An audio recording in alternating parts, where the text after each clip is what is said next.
reflexões que já fazíamos sobre o Sermão do Monte no ano passado, e vínhamos aqui trabalhando as bem-aventuranças. E, logicamente, essa passagem do Evangelho de Jesus, em que ele, não é, dirigindo-nos palavras simples, né, mais diretas e ao mesmo tempo profundas, né, na simbologia que ela carrega, nos convocava, não é, em nos falando ser sal do mundo e luz, sal da terra e luz do mundo. Observemos que Jesus nos faz uma convocação ao nos dizer de qualidades que já as possuímos. Porque não são qualidades devidas a um acúmulo, necessariamente, de valores que já nos identificam, tal como nas bem-aventuranças, quando Jesus nos falava bem-aventurados e felizes, né? Por exemplo, os mansos, porque herdarão a terra. Há aqui um discurso direto, porque já Jesus não nos oferta um verbo para o futuro. Né? Herdarão a terra, né? Serão reconhecidos como filhos de Deus.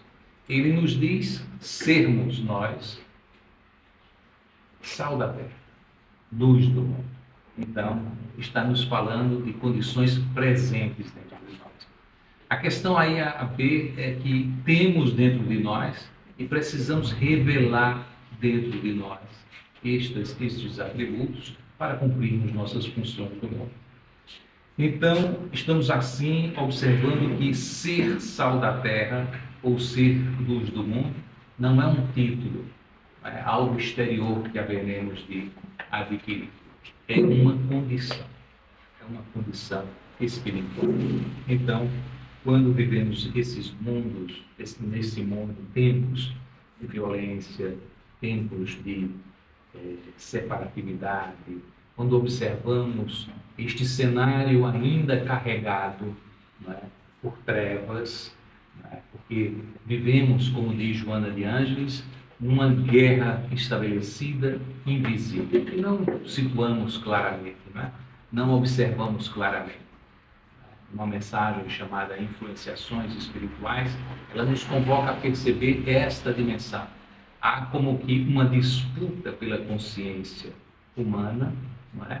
Estabelecida nessas irradiações do pensamento. Diz ela, não é? Na consideração como um alerta inicial nosso, da observação que devemos ter mais profunda de que tudo que se realiza entre nós se realiza mente a mente. São pensamentos, né, que estão permeando, né, toda a nossa psicosfera e pela sintonia que estabelecemos, às vezes porque estamos angustiados, estamos tristes, ao longo do tempo, porque tristeza, melancolia é algo que é, digamos, da paisagem humana.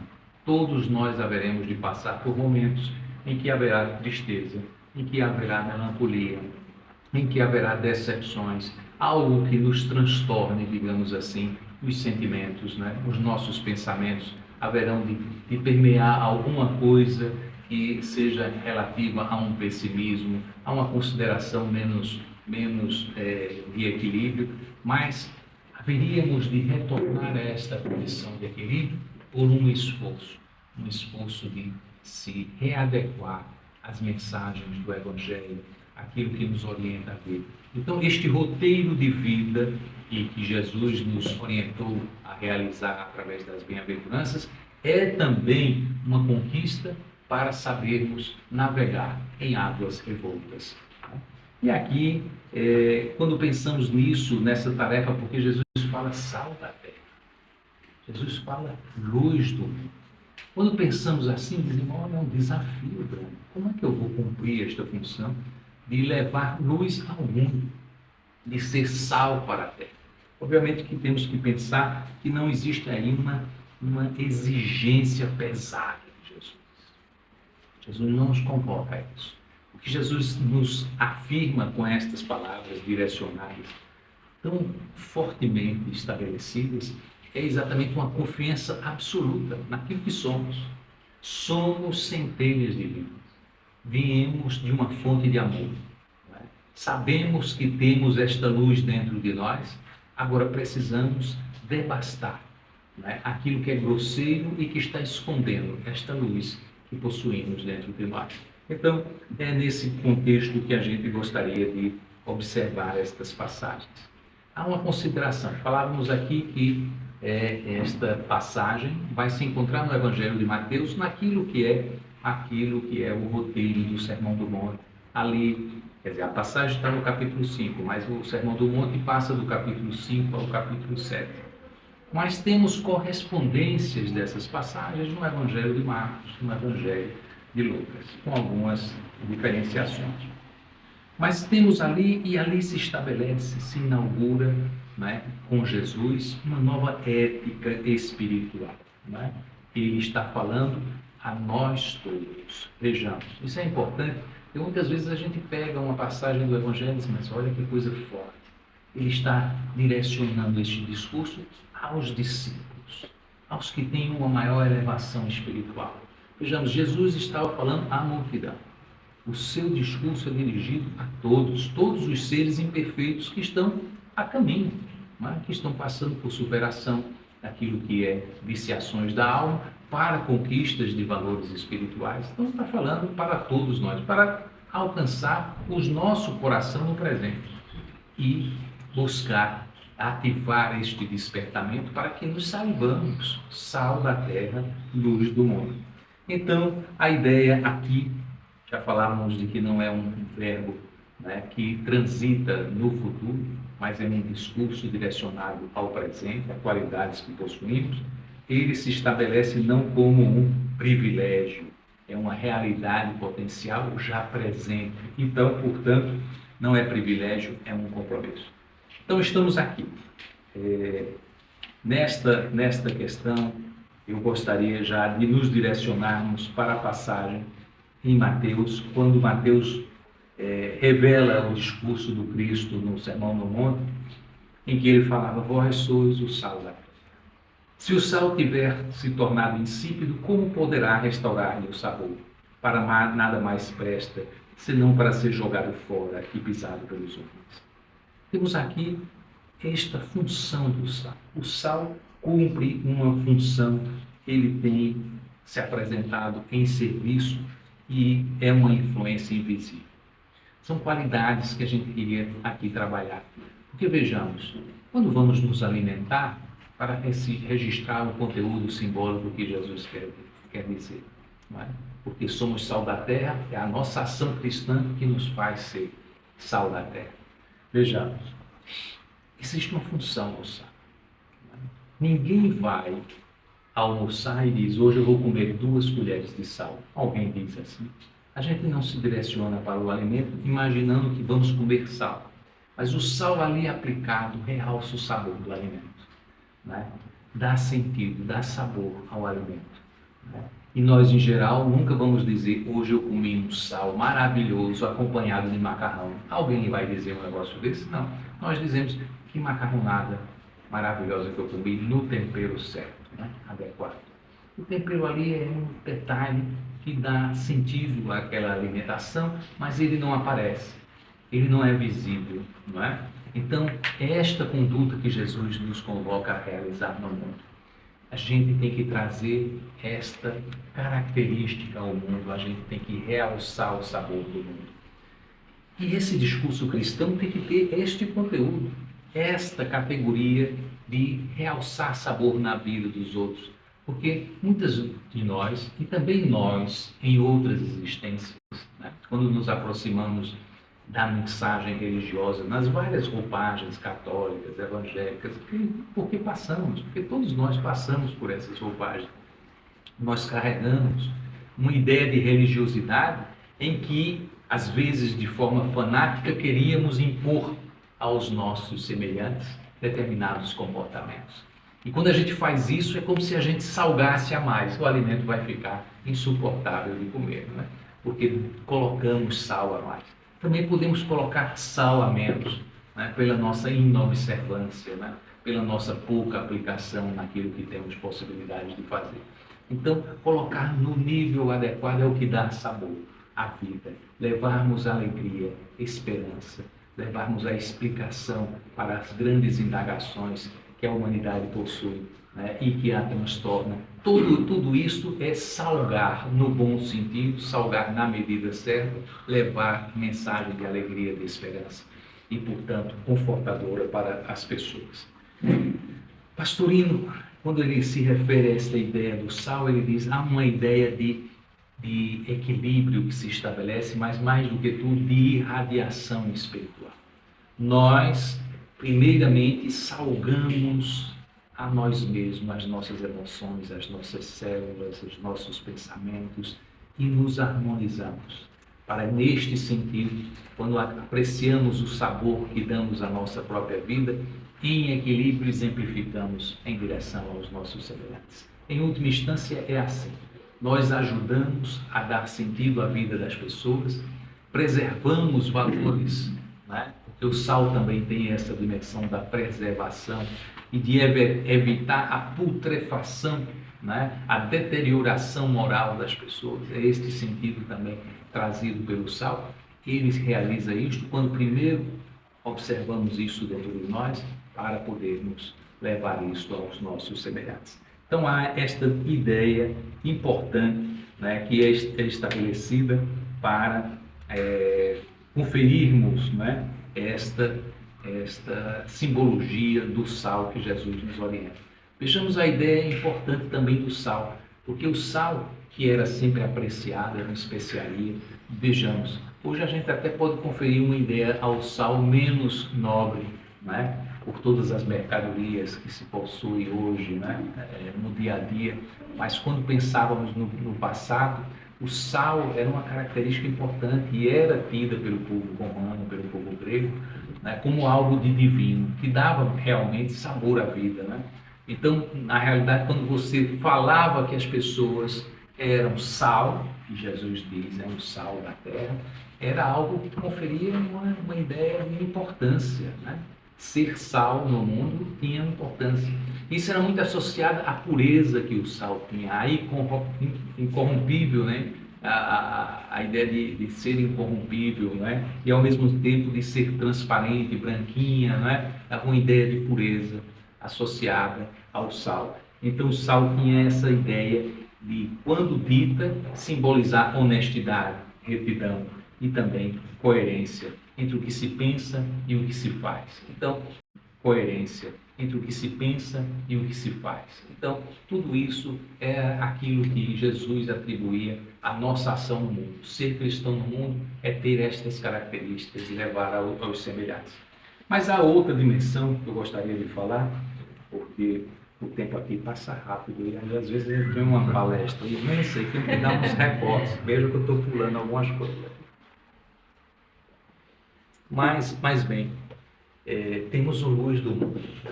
Quando se fala em luz do mundo, nós temos as duas passagens, a passagem de Mateus e a passagem de Lucas. Eu queria destacar alguma coisa de cada uma delas. Em Mateus, né, dos versículos 14 a 16, vejamos, é Jesus dizendo, vós sois a luz do mundo.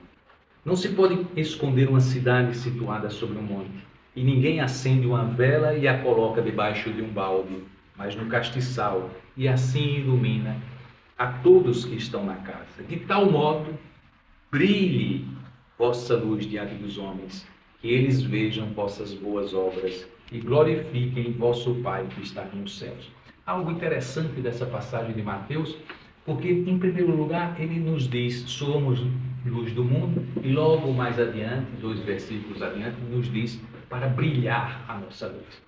E é interessante porque esse discurso está em Mateus, mas quando observamos lá no Evangelho de João, em uma determinada oportunidade, diz ele, enquanto estou no mundo, eu sou a luz do mundo. E há algo de maravilhoso, porque ele demonstra aí nenhuma exclusividade dele. Porque nós poderíamos dizer, Jesus é a luz do mundo. Isso caberia muito bem, né? Quando trazemos para nós que somos luz do mundo, não é? Aí a gente pensa, puxa vida, eu sou igual a Jesus, é isso que ele quer dizer, vocês são iguais a mim, não é? Somos filhos do mesmo Pai, não é? Estamos em escalas espirituais diferentes, amadurecimento espiritual diferente, mas somos da mesma natureza. Vós sois luz, e nos convoca para de fato fazermos brilhar a nossa luz. Então carregamos essa centelha divina. E ele diz mais, não se pode deixar a luz escondida, não é? Num balde, não é? Então aí, aquele, né? Digamos assim, aqui tem consideraria um barro, um balde, mas de barro, né? Algo desta forma, né? E aí esconder a luz, não, mas colocar em cima do velador, em cima do castiçal, para iluminar a todos que venham à casa, todos que venham ter contato conosco, mas também a nossa casa espiritual. Somos nós mesmos, os nossos semelhantes. Precisamos fazer isso. Esse processo de iluminação que se direciona para nós mesmos, aquela iluminação que se dirige para os que nos acompanham na vida. Então, há um discurso extraordinário dele, e essa convocação é interessante porque quando a gente pontua no Evangelho de Lucas, vejamos, Lucas, além de dizer sobre isso, sobre a necessidade de não se esconder, etc., ele acrescenta um aspecto interessante porque ele diz, a lâmpada do corpo é o olho. Quando o olho é simples, todo o teu corpo é luminoso, mas quando for doente, todo o teu corpo fica trevoso. Vê, pois, se a luz que há em ti não sejam trevas, pois se todo o teu corpo for luminoso, sem ter parte alguma em trevas, será inteiramente luminoso, como quando uma lâmpada te iluminar com seu fulgor. O que é que quer dizer Lucas, que nos traz essa ideia maravilhosa? A luz que abrigamos dentro de nós também tem este componente extraordinário, não é? Porque ele nos associa a um olho. Obviamente que ele não está falando os nossos olhos físicos, não é? Mas como enxergamos o mundo, não é? Com nossa mente, com nosso espírito, e portanto ele nos convoca a uma percepção daquilo que era a ideia de um olho espiritual, não é? Nas tradições orientais, ou como o espiritismo já nos aproxima da ideia daquilo que a glândula pineal nos realiza nesta interlocução com o divino, não é? Ou seja, como apreciamos e como recebemos as impressões, não é, espirituais, a um modo, pensando na dimensão espiritual, e como trazemos as impressões, interpretamos as impressões do mundo e levamos esta impressão de forma luminosa ou em forma de trevas. Eu falei aqui em uma oportunidade, quando trabalhávamos sobre a pureza, como Jesus olhava o mundo, não é? E a gente fazia essa comparação, como olhamos o mundo e como Jesus olhava o mundo. Falava de alguns personagens assim, que Jesus olhava para Maria de Madalena de uma forma, via as potencialidades dela, enxergava essas potencialidades e agia para estimulá-la a realizar o bem.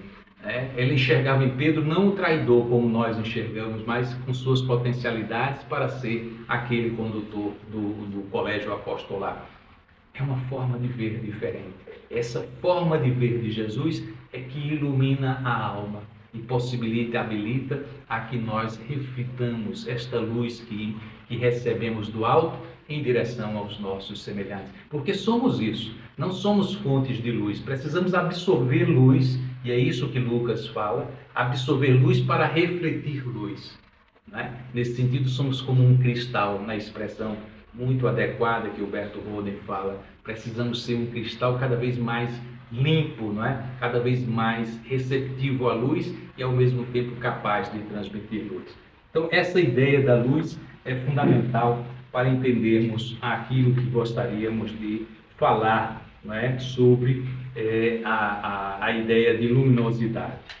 E aí uma questão importante a ser trazida é que essa tarefa nossa passa a ser bem estabelecida. Precisamos tornar a nossa existência transparente, né? Sem a opacidade da vaidade, do orgulho, né? Da dureza do coração. Quanto mais devastamos estas viciações da alma, vamos tornando a nossa alma mais transparente, tornando esse cristal mais capaz de realizar estas funções. E aí, o Berto Roden, por exemplo, nos fala da ideia de lucidez, associada a esta luminosidade que queremos, né, expressar na nossa vida, que ele associa a um grau de consciência sobre a nossa natureza divina. Aquele homem que já se despe da ideia de ser apenas a personagem, eu sou Érico, sou professor, pai de Caio, de Gabi, de André, que já retornou, né? Essas configurações nossas que nos prendem a uma ideia, eu sou Érico, ao invés de eu sou o espírito imortal, que agora estou envergando esta personagem, né? Isso nos dá uma ideia de muito estar vinculada às dimensões do mundo, mas quando pensamos que cumprimos uma missão aqui necessária, importante, etc., mas somos o espírito imortal, nós vamos nos localizando neste diálogo com a luz divina. Eu teria mais do que 10 minutos, né? 40 minutos. Então, vamos cortei algumas coisas aqui. Deixa eu ver o que é mais importante aqui para trabalhar, né, nesta ideia. Então, nós temos algumas funções importantes que a luz realiza em nossas vidas, porque a luz tem esta ideia de iluminação. Né? Quando pensamos em iluminação, nós podemos ter a ideia de que iluminar, no sentido da função que Jesus quer atribuir a cada um de nós, de sermos luz do mundo, é iluminar para tornar visível o caminho do bem. Não é? Quando agimos tornando visível o caminho do bem, e não o fazemos porque nos impomos com palavras, não é? Com discursos, com condições que se referem a um cargo que ocupamos no mundo, ou porque dispomos de recursos monetários vultosos, não é? É com o nosso exemplo, unicamente. Quando agimos na sociedade, em família, da forma como agimos, somos percebidos pelos que nos acompanham. E devemos dizer, às vezes a gente se preocupa em que outras pessoas estejam nos acompanhando pelo exemplo. Queremos fazer isso, né? Como eu gostaria de falar sobre o Evangelho de Jesus, né? Digamos que seja essa a função que eu vim trazer aqui, abrindo o Evangelho e conversando com vocês, né? A ideia não é essa, unicamente que nos expressemos por palavras. Não é essa a questão.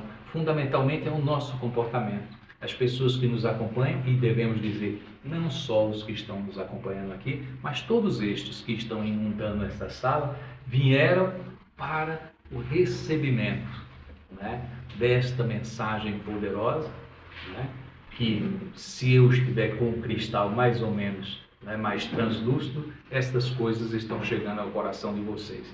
Mas quando a pessoa não se equilibra em determinadas características que habilitam o cristão, mesmo quando fala sobre o Evangelho e não transmite verdade, essas coisas não se sintonizam, não se estabelecem, essa mensagem não se irradia.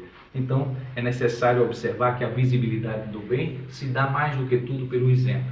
E depois nós podemos observar que há uma ideia de orientação. Orientação é quando já acontece aquele aspecto em que a pessoa diz que alguns de nós haverá de, em algum momento, recolher, né, de sua experiência, que alguém chegou e disse: você me inspirou a realizar tal coisa, você me inspirou a uma transformação na vida, porque eu percebi como você agiu em tal situação. Em geral, por exemplo, a gente pode pensar assim: a gente age em perdão ao nosso semelhante. E quando agimos assim, alguém que nos acompanha diz: puxa vida, que coisa bonita foi esse gesto desprendido, né, verdadeiro, de perdão. E aí haverá de dizer: você me inspirou nesta conduta, ou me inspirou noutra conduta. Eu recolhi apenas um exemplo aqui. Então isto é orientação, é algo que a luz faz. Mas a luz também adverte. E quando adverte, não é uma coisa de advertir na imposição, ou em uma forma que exponha aquele que você está querendo ajudar. A advertência tem que ser feita de uma forma a não humilhar, né? Em se recolher para um canto e dizer: vem cá, eu quero conversar à parte contigo, né? E conversar sobre determinadas coisas com absoluta, digamos assim, proposição, unicamente de ajudar, sem trazer nenhum transtorno ou nenhum conflito maior para a pessoa. Quando a pessoa realiza isso, ela consegue ajudar a advertir, a levar a pessoa a observar o perigo de determinadas escolhas. Então, há estas questões fundamentais. Falávamos que Joana estabelecia ali uma recomendação de se observar a estas questões fundamentais.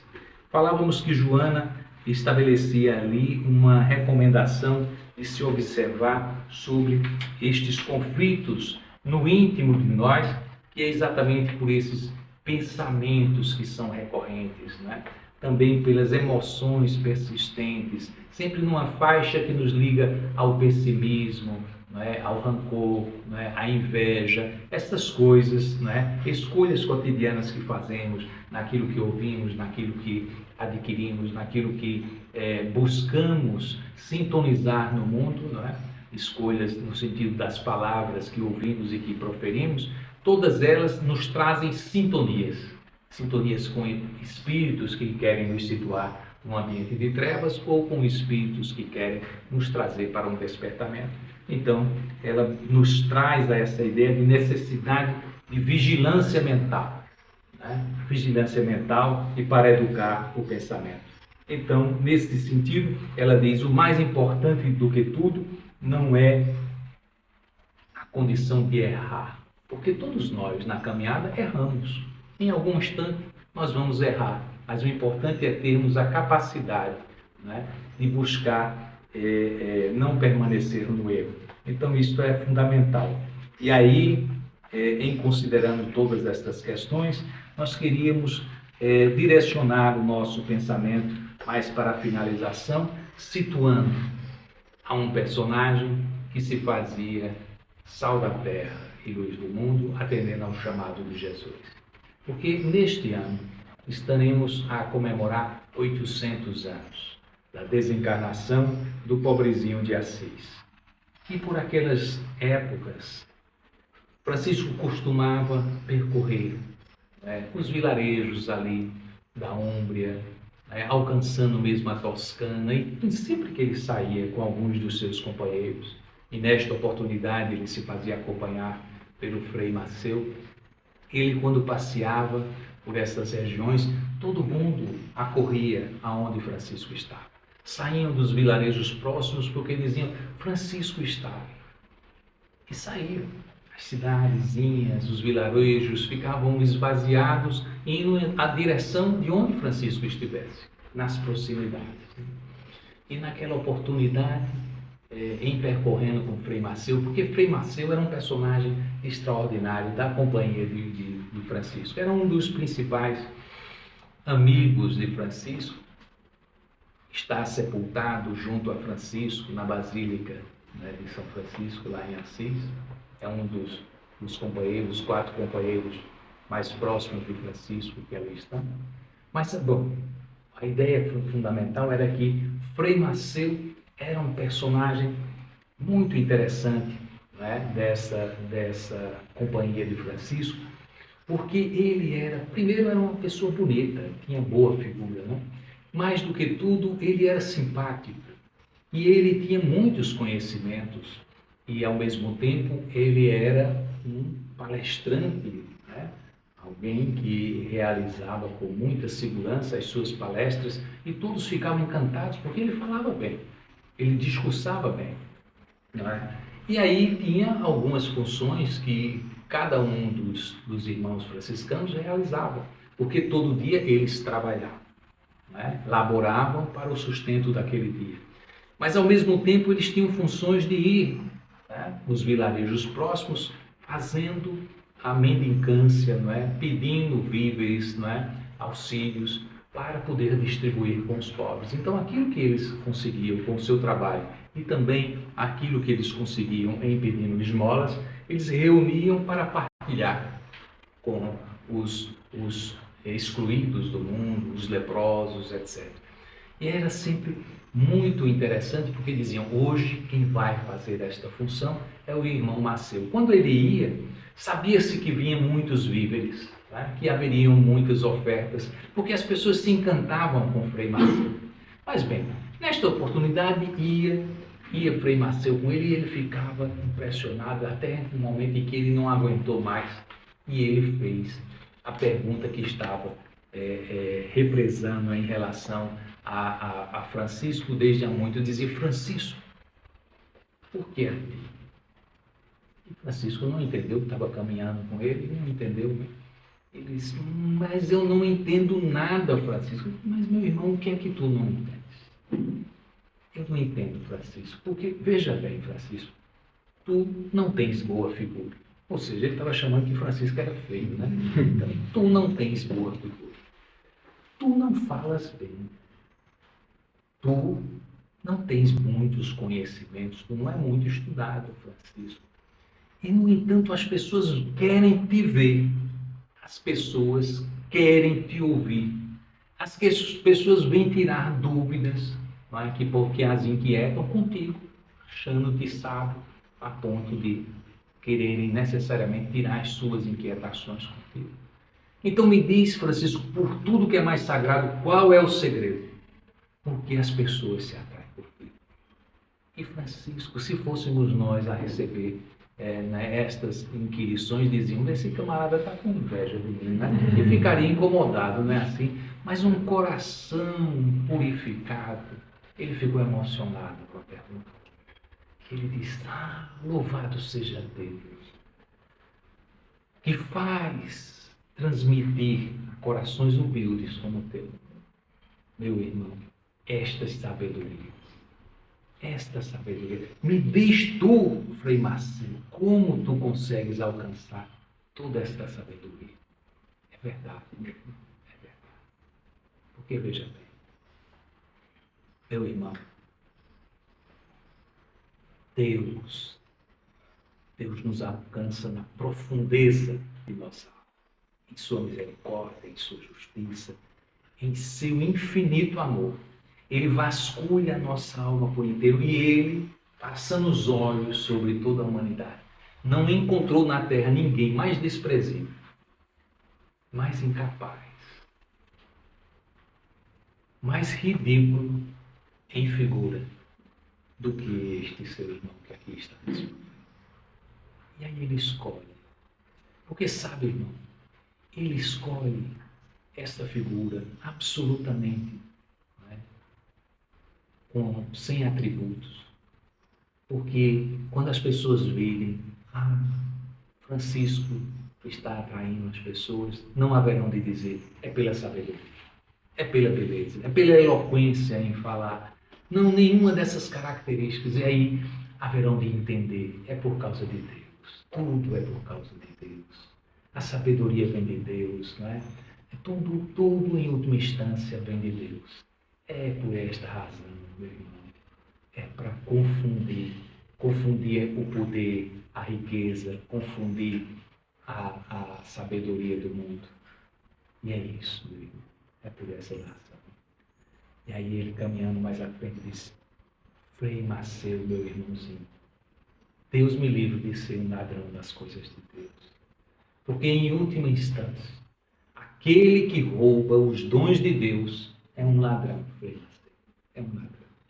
Então ele queria dizer exatamente o que Jesus nos falava, para nos revelarmos em luz aos nossos homens, aos nossos companheiros de jornada, pelas obras, na função humilde da luz, na função humilde do sal, sem se revelar por inteiro. Quando nos lançarmos por sobre o candelabro em luz, que não seja luz para atrair os outros à atenção de uma luminosidade que não nos pertence. A luz é de Deus. Em última instância, apenas transmitimos pela obra para que se glorifique, como diz Jesus, se glorifique o Pai. Toda a função de nossa ação em ser luz e sal é para que se glorifique o Pai. Com 1 minuto de antecedência, agradecendo a todos que aqui estão, dos dois planos da vida. Estivemos reunidos em torno da palavra de Jesus e nos sentimos abastecidos. A nossa vida ganha sabor. O alimento espiritual que aqui foi partilhado adentre o coração de todos e possa os fazer saciados de luz, saciados de paz, saciados de bênção, para hoje e todo sempre, assim seja.